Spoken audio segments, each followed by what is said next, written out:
नाराय हमद।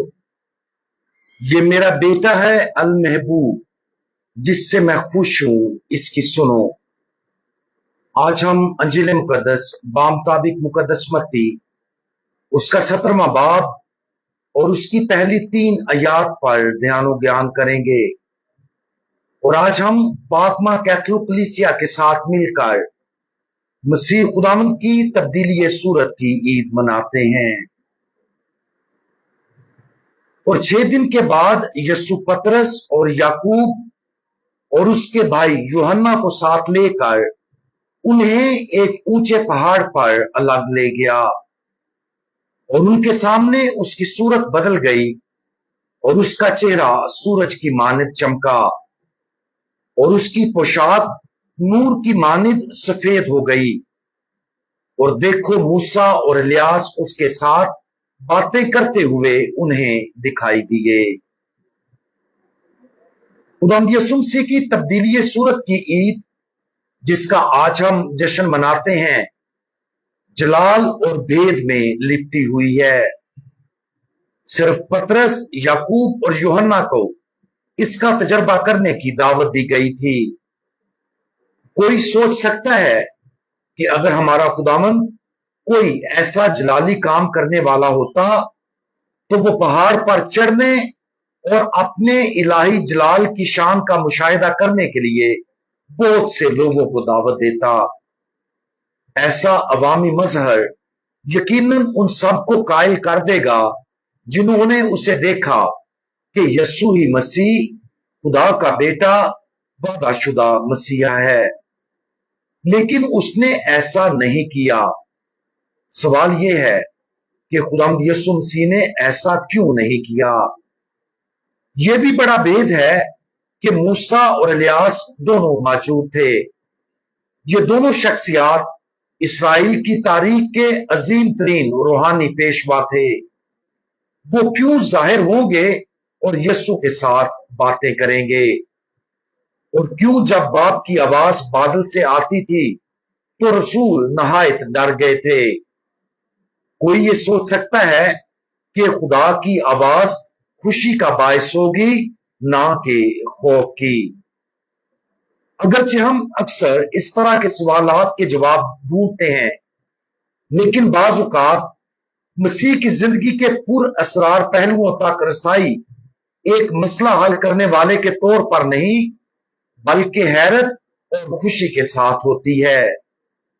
ऐसे असरार को ऐसी जलाली चीज के तौर पर तस्लीम करना जो कभी हल नहीं होगा, लेकिन इस भेद में तारीफ और मोहब्बत के साथ दाखिल होना है। आइए इन बातों को ज़हन में रखते हुए तब्दीली सूरत के इन 3 भेदों पर गौर करें। सबसे पहले इस अजीम नेमत पर गौर करें जो उन 3 रसूलों को खुदावंद यीशु मसीह के साथ ये मुकद्दस वक्त गुजारने में हासिल हुई थी। उन्हें उसके इलाही जलाल की एक झलक दी गई, जिसने बिलाशुबा आगे आने वाली चीजों के लिए उनके ईमान को मजबूत किया। इस बात पर तवज्जो मरकूज करने के बजाय कि दूसरे वहां क्यों मौजूद नहीं थे, हमें उन पर दिखाए गए फजल में शामिल होने की दावत दी जाती है और यह भी तस्लीम करने के लिए कि हमें भी ईमान, गौर फिक्र और साक्रामेंटों के जरिए दुआ के पहाड़ पर चढ़ने और खुदा के पोशीदा तरीकों से खुदावंद के जलाल को देखने के लिए दावत दी जाती है। दूसरा, ये जानने की कोशिश करने की बजाय कि मूसा और इलियास क्यों मौजूद थे, उनके नुक्ता नजर से तब्दीली सूरत पर गौर करें। उन्हें खुदा के बेटे के साथ रूबरू बात करने का इजाज हासिल था। दोनों ने कोहे सिना पर खुदा से मुलाकात की और अब एक बार फिर खुदा ने उन्हें पहाड़ पर बुलाया ताकि उन तमाम बातों की तकमील को देख सकें जिसका उन्होंने ऐलान किया था। उसके जलाल का खुद मुशाहिदा करना, जिसकी उन्होंने पेशन गोई की थी, एक नाकाबिले बयां खुशी की बात होगी। आखिर में उस मुकद्दस खौफ पर गौर करें जब रसूलों ने बाप की आवाज सुनी थी। अगरचे खौफ खुशी के बरक्स लगता है, लेकिन ये सजा का खौफ नहीं था, बल्कि खुदा की अजमत और तकद्दुस के सामने जबरदस्त खौफ था। ये वो खौफ था जो उस वक्त पैदा होता है जब किसी को एहसास होता है कि वो उसकी मौजूदगी में खड़ा है जो अजल से है। और जब खुदावंद यीशु मसीह ने उनको छुआ और कहा कि उठो और मत डरो, वो उस खौफ को रद्द नहीं कर रहा था, बल्कि उसे एक पुर-इत्माद मोहब्बत में बदल रहा था। अगरचे ये एक भेद ही है, लेकिन ये वो भेद है जिसे गले लगाया गया। जब हम कलाम पाक पढ़ते हैं, तो क्या हम इसे एक मसला हल करने वाले के तौर पर पढ़ते हैं या कलाम पाक पर गौर व फिक्र के लिए? अगरचे दोनों नुक्ता नजर अपनी जगह पर अहम हैं, लेकिन गौर व फिक्र करने वाला हमेशा हमें खुदा के साथ ज्यादा गहराइयों से राब्ता करने की तरफ रागब करता है।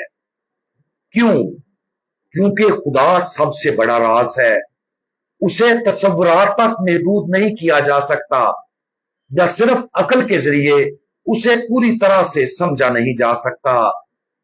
हम खुदा को कभी नहीं समझेंगे, लेकिन जब वो अपने आप को जाहिर करने का इंतखाब करता है, तो हम सिर्फ उसे जान सकते हैं और उससे मोहब्बत भी कर सकते हैं।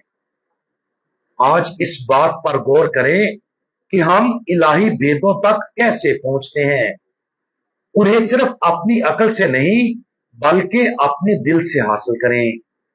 जो कुछ वो देता है उसका मजा लें, उसके जलाल की झलकों को गनीमत जाने और उन भेदों के सामने आजिज़ी में रहें। क्योंकि ताज़ीमी गौर व फिक्र में हम खुदा को हल नहीं कर रहे, बल्कि हम उसकी इलाही जिंदगी में खींचे जा रहे हैं। हम दुआ मांगें। हमारे खुदावंद, आपकी अजमत, आपके जलाल और आपकी इलाही मौजूदगी की चमकीली शान के सामने हम आपके सामने हैरत ज़दा हैं। हम इस अजीम राज में खुश हैं कि आप कौन हैं। हमें हिकमत, इल्म और समझ के तोहफे अता फरमाएं, ताकि हम ईमान के तमाम भेदों में मजीद गहराई से दाखिल हो सकें। लेकिन सबसे बढ़कर हमारी रूहों को हैरत और खौफ से भर दें, ताकि हम अब और हमेशा के लिए आप पर तअज्जुब करने से बाज ना आए। खुदावंद यीशु मसीह, हमारा भरोसा आप पर है। आमीन। आप सबको मसीह खुदावंद की तब्दीली सूरत की ईद बहुत बहुत मुबारक हो।